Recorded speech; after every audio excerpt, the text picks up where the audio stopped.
àwa la máa lè sọ pé báyìí àti báyìí la ṣe fẹ́ látara constitution tí a máa lò ìyẹn ní àsìkò tí a bá máa ṣe ìjọba ara wa. Ọ̀ púpọ̀ náà ọmọ Yorùbá tí wọ́n rò pé tá a bá wà ní Nàìjíríà máa fún wa ní privilege, á fún wa ní access. Nàìjíríà ò ní fún yín ní access.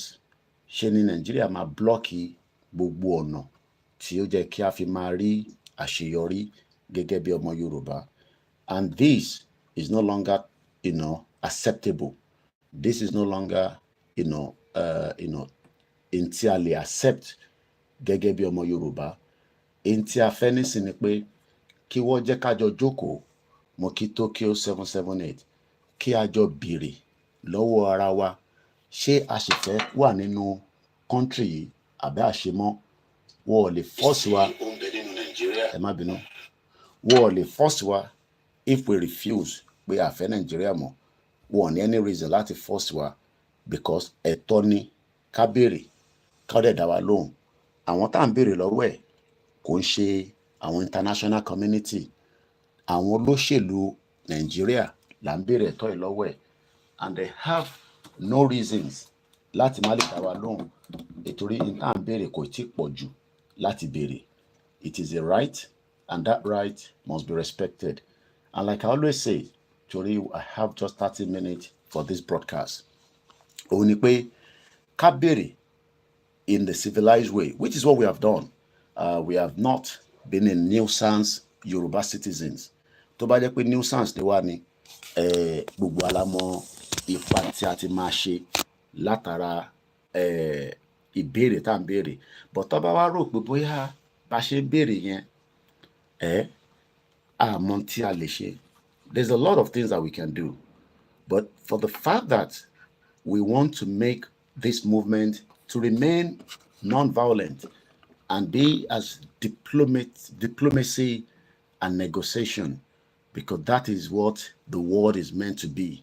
Kíyàn béèrè in control dialogue, kíyàn béèrè in control diplomacy. All this is not too much. I'll look into that. All that is not too much to ask for. But it seems that the politicians care less. Ṣe ló ń sọ fún wa pé kò sí nǹkan kan tá a lè ṣe. Well, that is not where I'm going this morning. Àwọn ọmọ Yorùbá ni mo tún fẹ́ bá sọ̀rọ̀, both the diaspora Yorubas and those at home, that should we not leave Nigeria, ó máa difficult fún wa gan láti ní a better future. Tá bá ṣì wà nínú Nigeria, tá a fẹ́ kúrò nínú ẹ̀, ó máa ní ewu gan ní èní àti ní ọjọ́ ọ̀la, especially fún àwọn tó ní àníyàn láti gbalẹ̀ mọ́ wa lọ́wọ́. Àwa ni ká wá make gbogbo ọ̀nà, mo kí bàbá wa Stephen Ìdòwú, àwa ni ká ṣe gbogbo ohun tó tọ́ tó yẹ láti béèrè fún òmìnira ọmọ Yorùbá kúrò nínú Nàìjíríà. Àwa kọ́ la máa kọ́kọ́ béèrè, àwa kọ́ la máa kọ́kọ́ béèrè fún right yìí. Àwa kọ́ la máa kọ́kọ́ béèrè. There are many countries around the world today tó jẹ́ pé àwọn náà fight fún similar position tá à ń fight fún nísìn. Wọ́n dẹ̀ rí gbà. East Timor was one of them. They fought hard day and night, less sleep. Tá bá ń pariwo pé a fẹ́ Yorùbá nation, báwa ṣe ń sọ lórí online, ẹ̀yin tí ẹ wà ní offline, responsibility tẹ̀yin náà ni pé kẹ́ máa bá wa polongo ẹ̀ fáwọn tí wọ́n ì tí gbọ́, àwọn tó wà ní gbogbo àyíká yín, àwọn tó jẹ́ ọ̀rẹ́ yín ní church ni, ní mọ́ṣáláṣí ni, àwọn traditional institution, àwọn tí wọ́n rò pé yes, lóòótọ́ jẹ́ ká wà ní Nàìjíríà, kò sẹ́ni reason tó yẹ ká kúrò ní Nàìjíríà. But àwa la máa wá ṣàlàyé fún wọn pé Nàìjíríà ò kì í ṣe country tí a lè wà nínú ẹ̀ mọ́. Àjọṣepọ̀ àwa àti Nàìjíríà ó ti mẹ́hẹ̀, and it is time that we allow Nigeria to go. But wọ́n lè máa sọ pé kí ni ìdí tá a ṣe fẹ́ kúrò ní Nàìjíríà? Ẹ wá máa sọ fún wọn pé first and foremost, our identification.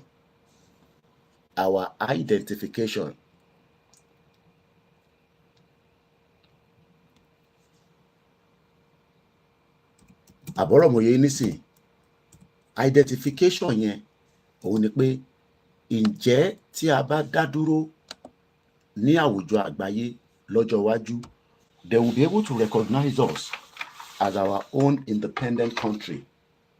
Wọ́n máa lè recognize wa as our own independent country.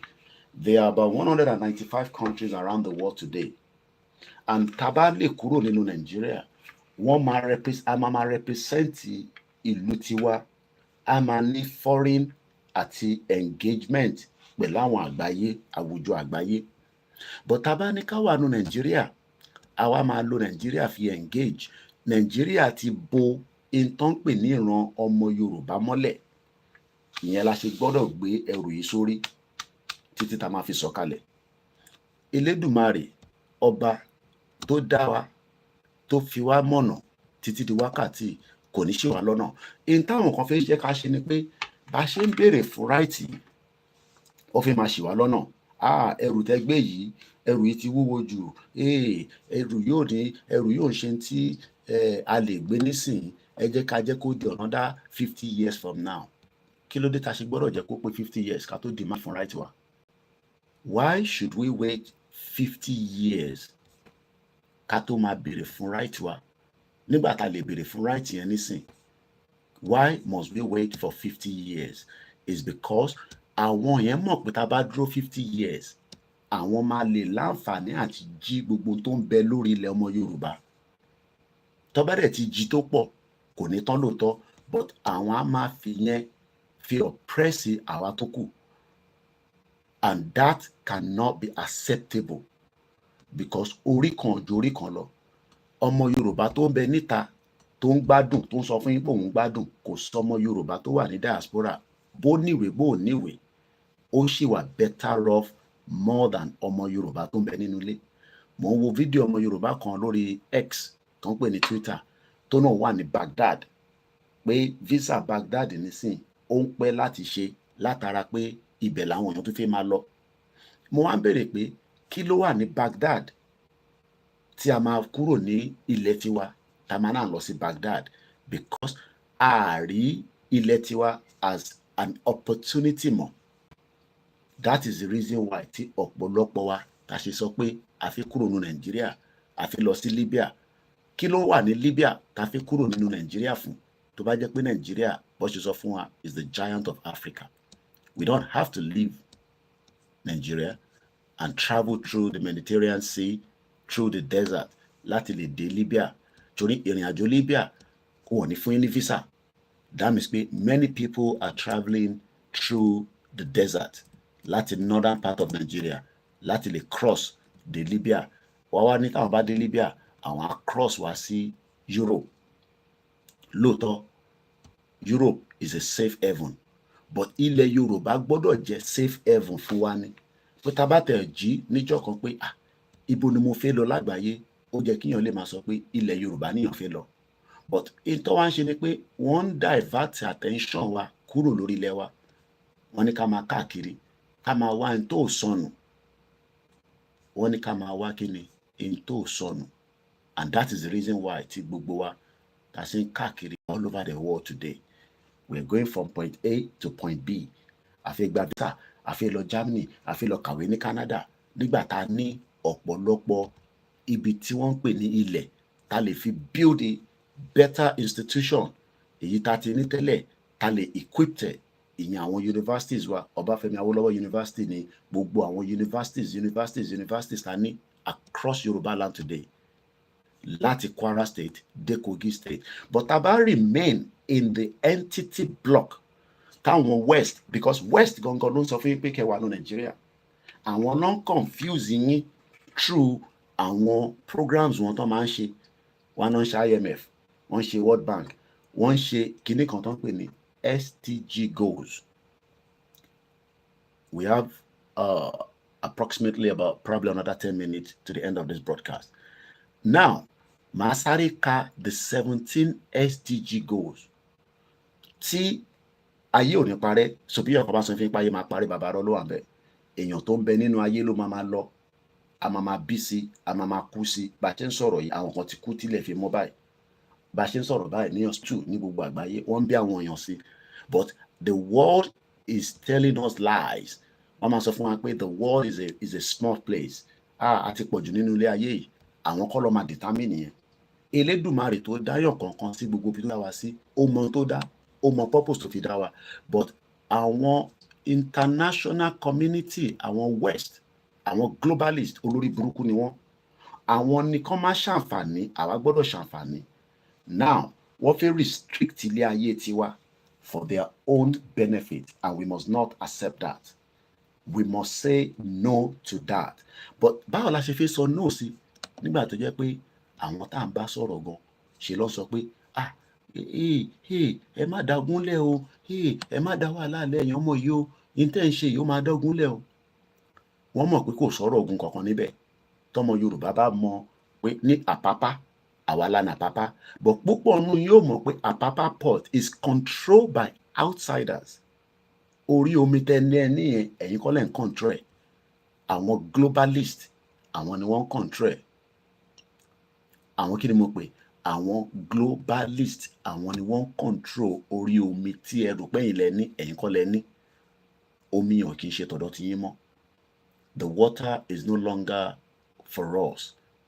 Omi yẹn ti di omi tó jẹ́ tàgbáyé. That is the reason why kò sí productivity bá ṣe sọ lánàá lórí ètò. Kò sí productivity kankan nínú Nàìjíríà. Gbogbo consumption yín látòkè délẹ̀ títí kan pátá, bra, boxers, títí kan aṣọ bọ́skọ́nà tẹ̀ ń wọ̀, wọ́n import ẹ̀ wọlé ni. Wọ́n fẹ́ jẹ́ kí ọmọ ìlú kó lè ṣe the needful, kí productivity lè wà. And that is the reason why tẹ́ bá máa gbọ́ a máa yá ìlú yín lówó. Tá bá ti yá ìlú yín lówó, ìlú yín gbọ́dọ̀ wá ṣe tá bá fẹ́. They continue to control. Wọ́n lè control China, bẹ́ẹ̀ ni wọ́n lè control Russia. They can't control those two countries because they are fully independent of their country. Their own system of government might be different. China lè máa lo communist, but ó favour wọn because at the end of the day, ó mú productivity wá sínú ìlú wọn. Bẹ́ẹ̀ ṣe ń jí láàárọ̀ yìí nísìnyí, the question tẹ́ kẹ́ bẹ̀rẹ̀ ni pé kí ni productivity output Nigeria? What is the productivity output of that shithole country? Country tí wọ́n mọ̀ wọ́n ṣe pé kó má lè ṣiṣẹ́ fún ìran. Wọ́n ṣe torí àwọn ẹ̀yà tó kù, torí àwa gangan lòyìnbó ṣe create that monster tó ń pè ní Nigeria. Kò ń ṣe torí Biafra, kò ń ṣe torí Hausa, kò ń ṣe torí àwọn ẹ̀yà tó kù, because wọ́n mọ intelligentsia tó wà lórí wa. But ọmọ wa sọ fún yín pé let's look at the SDG goals according to the United Nations. And all this is a fraud. We have 17 SDG goals according to the United Nations. 17 sustainable development goals ló ń pè.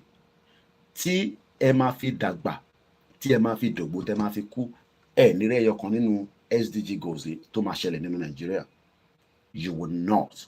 There is no amount of Ọlọ́run máa múyàn kan wá. No, Ọlọ́run ò ní láti mẹ́nì kankan wá. Ó ti fún àwa ara wa báyìí ní ọgbọ́n àtòyé pé ká demand fún exit, ká wá bẹ̀rẹ̀ sí lọ ṣe production, ká bẹ̀rẹ̀ sí lọ ṣe ntí àwùjọ àgbáyé ta lè bá wọn ṣe through the foreign policy partners. Tí Yorùbá náà máa ní embassy káàkiri gbogbo àgbáyé. Ẹ̀yin tẹ́ ń wò mí nísìnyí, ẹlòmíì nínú yín, you might end up becoming a diplomat. You might end up becoming a businessman tí country ẹ̀ tó ń pè ní Yorùbá country, orílẹ̀-èdè wa, tó máa bá àwọn míì ṣe. Just like bí China ṣe support company wọn láti sọ fún Nàìjíríà pé well, ẹ bá wọn ṣòwò ní ẹ̀ẹ́dẹ̀ ṣe dáadáa. Kò dẹ̀ láti rí bẹ́ẹ̀, a máa gbẹ́sẹ̀ lé àwọn properties yín tàbá ti bá níta. Èyí tó ń pè lórílẹ̀-èdè nìyẹn. Orílẹ̀-èdè gbọ́dọ̀ defend ọmọ ìlú àti ilé-iṣẹ́, because tó bá dọjọ́ iwájú náà, táwa náà bá ti gba orílẹ̀-èdè tiwa tó dẹ̀ máa wá sáyé, ìwọ tó bá wá sọ pé kò ní wá sáyé, ó máa kú ni, ó máa lọ dúró dè wá lọ́run. That's tọ́run bá wà.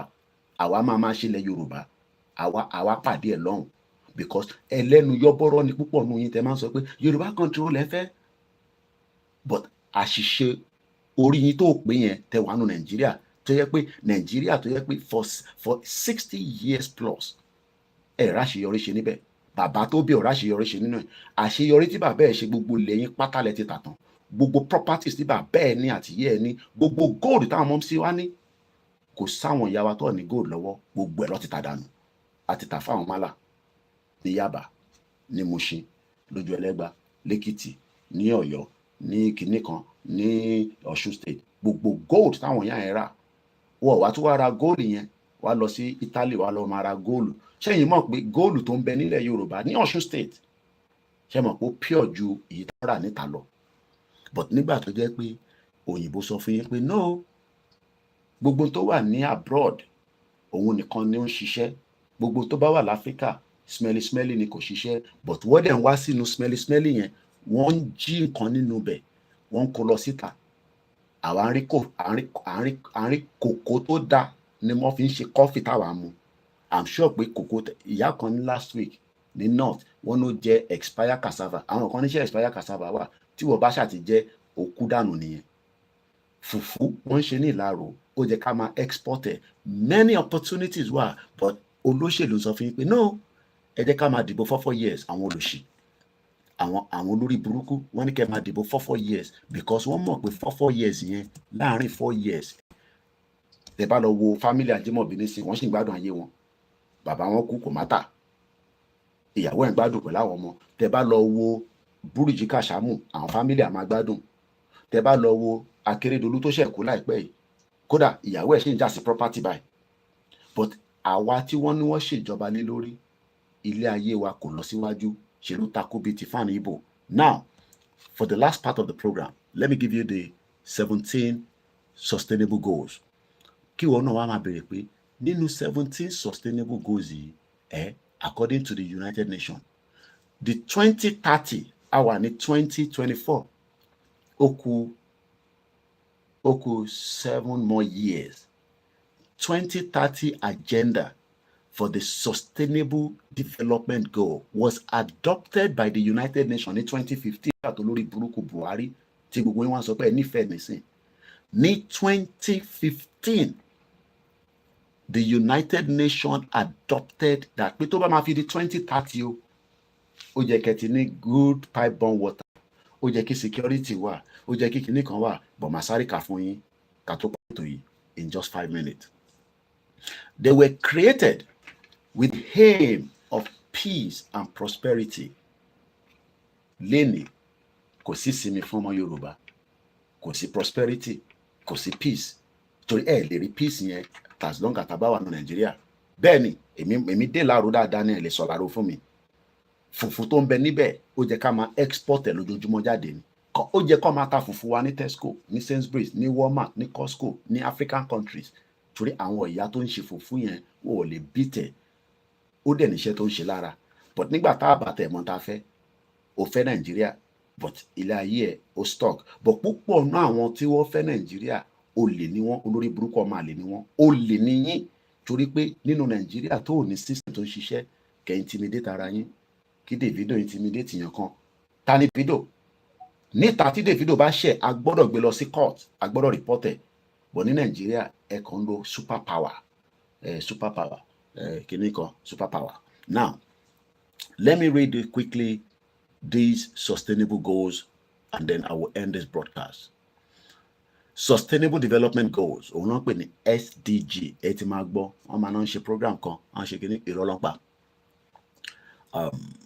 The 2030 agenda for the sustainable development was adopted by all the United Nations members. Tí Nàìjíríà náà jẹ́ member, ìlú òfò, 193 countries pẹ̀lú Palestinian ló wà ní United Nations as a member.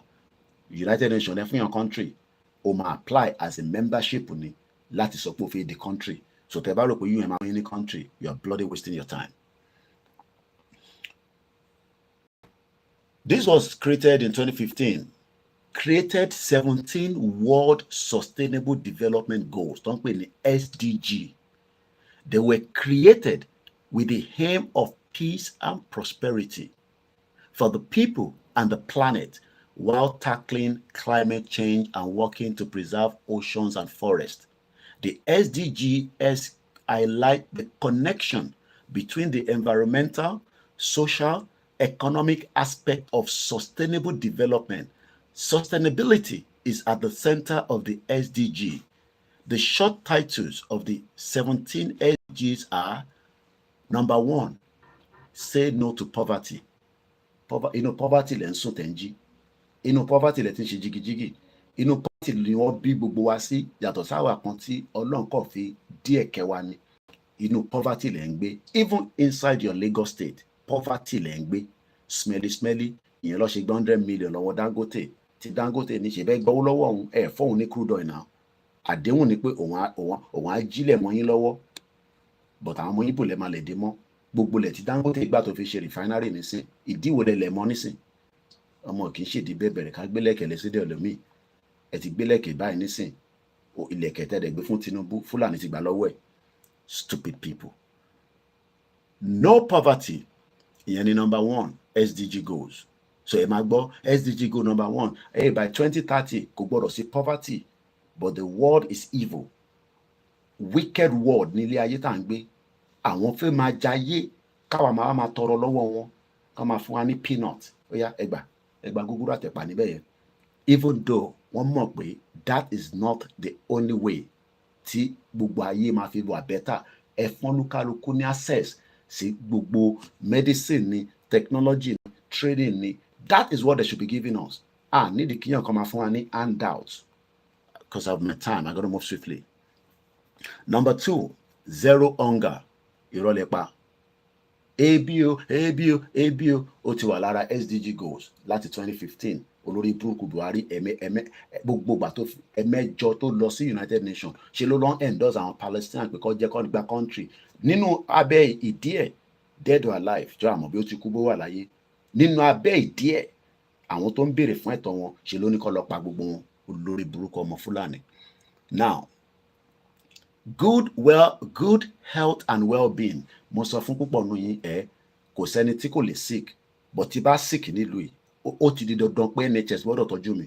Kódà tọ́lọ́jọ́ máa fi dé. Bẹ́ẹ̀ ni mo sọ. Tọ́lọ́jọ́ máa fi dé, but ẹ̀yin ọlọ́jọ́ ò ní dé kẹ́ tó kú dànù. Àárín méjì lẹ́ máa kú sí, torí pé ẹ máa wá owó lórí social media. Ẹni tó máa fún yín ní 25 million bí ọlọ́pàá tó ń tọrọ owó lánàá, ó náà ti ní kidney. Ṣé èmi gbọ́dọ̀ ní kidney problem nílùú ìkí wá sórí social media pé fún mi lówó? No, that is the responsibility of the government.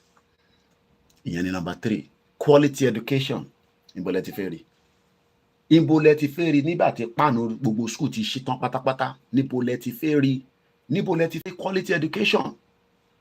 Ẹ lè rí quality education because gbogbo láàbù yín àwọn eku àti ẹ̀rà àti mosquito ló wà nínú ẹ̀.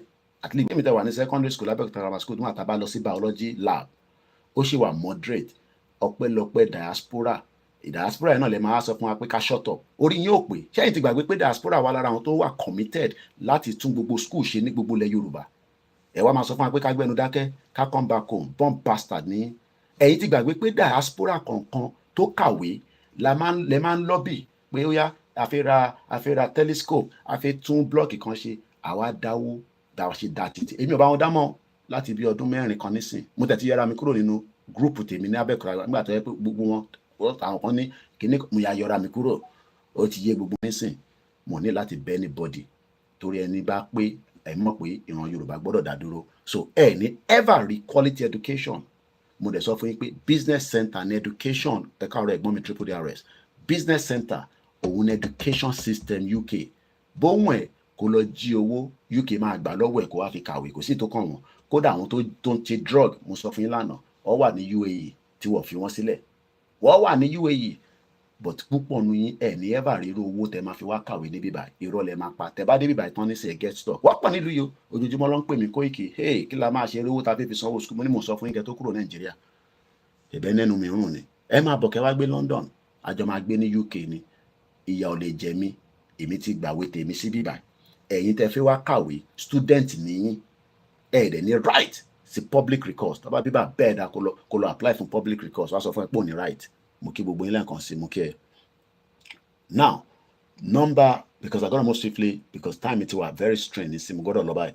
gender equality, clean water, sanitization, affordable and clean energy, decent work and economic growth, industry, innovation and infrastructure, reduce inequality, sustainable cities and communities, responsible consumption and production, climate action, life below water, life on peace, justice, and strong institution, and partnership for the goal. That's how far I can go this morning. Moki Bubu, Akatupa de later, Moki Omode, Moki Agbalagba. Emilan Peni Koikimedia, bringing the world closer to your doorstep. Akwala Jimo Inyo, Ashopolokwe, Moki Baba Kito, Moki Bubu, Moki Bubu, Yoruba Nile Loko. Good morning. Bye for now.